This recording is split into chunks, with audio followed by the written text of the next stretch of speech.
নমস্কার, আমি সানোয়া দাস। আমার আজকের নিবেদন কবি অপূর্ব দত্তের লেখা কবিতা বাংলা টাংলা।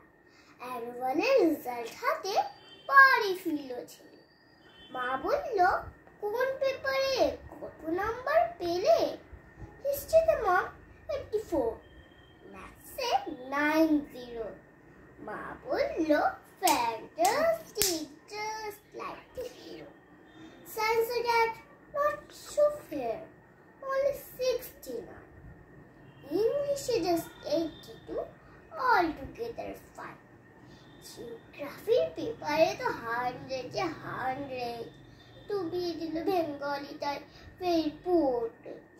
ছেলের মাথায় হাত রেখে মা ঠোঁট পেঁচিয়ে বলে, never mind, বেঙ্গলিটা না শিখলেও চলে। বাবা বলল, বেশ বলেছ বঙ্গমাতার কন্যে, বাংলা টাংলা আমার মতন অশিক্ষিতের জন্য।